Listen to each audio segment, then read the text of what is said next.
បាទជម្រាបសួរពុកម៉ែបងប្អូននេះគឺជាកម្មពីមានពិតមែនបងប្អូនគឺថៃគឺបានធ្លាក់យន្តហោះចម្បាំងបាទដោយសារយន្តហោះចម្បាំងត្រៀមហ្វឹកហាត់ដើម្បីមកឈ្លានពានកម្ពុជាដូច្នេះហើយបងប្អូនតាមតនថាកំចង់លេងជាមួយនឹងដែនដីអច្ឆរិយៈបាទការដែលវាបានបំផ្លិចបំផ្លាញធ្វើបាបប្រជាជនខ្មែរយើងនឹងគឺតើដូចដែលយើងបានមើលឃើញហើយបាទ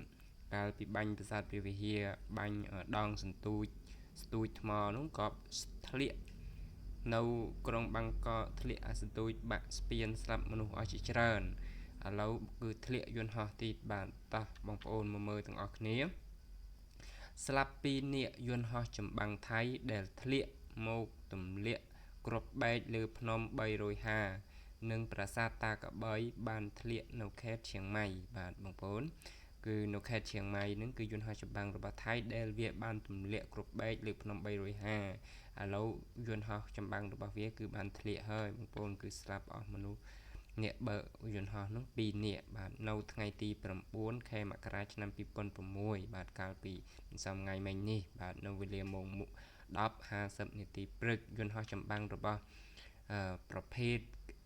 AT 6បាទ TH បានធ្លាក់នៅភូមិហួយមួងហ្វាំងសាយឃុំម៉េសឃុំម៉ែសយស្រុកចំថងខេត្តឈៀងម៉ៃបាទនៅខេត្តឈៀងម៉ៃបាទបណ្ដាលឲ្យអ្នកបើកយន្តហោះនឹងស្លាប់2នាក់យោងតាមសារព័ត៌មានថៃអំឡុងពេលមានការប៉ះទង្គិចតាមព្រំដែនបាទជាមួយប្រទេសកម្ពុជាកងទ័ពអាកាសថៃធ្លាប់បានបញ្ជាយន្តហោះប្រភេទ AT6TH នេះមកទម្លាក់គ្រាប់បែកនៅលើភ្នំ350បងប្អូននិងប្រាសាទតាកបីផងដែរបាទយន្តហោះ AT6TH ជាយន្តហោះប្រយុទ្ធធុនស្រាលនិងល្បាតផលិតនៅសហរដ្ឋអាមេរិកមានល្បឿន500គីឡូម៉ែត្រក្នុង1ម៉ោងបាទល្បឿនគឺលឿនរបស់គេបងប្អូនបាទហោះបានរយៈកម្ពស់ 1.5 គីឡូម៉ែត្របាទកម្ពស់ខ្លួនដែរសំទោសបាទ 9.5 គីឡូម៉ែត្រអាចបំពាក់គ្រាប់មាន GPS បំពាក់គ្រាប់បែកនាំដោយប្រព័ន្ធឡាស៊ែនិងបំពាក់កាំភ្លើងយន្តផងដែរថៃទិញយន្តហោះនេះនៅក្នុងឆ្នាំ2005បាទទៅទិញឆ្នាំទុំមិញទេបងប្អូន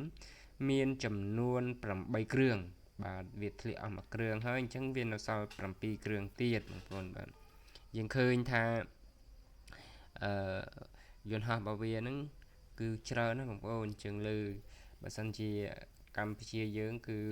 ចាញ់ច្រាបវាដោយសារយើងអត់មានយន្តហោះចម្បាំងនឹងឯងបាទឥឡូវយន្តហោះចម្បាំងវាគឺធ្លាក់អស់មួយហើយ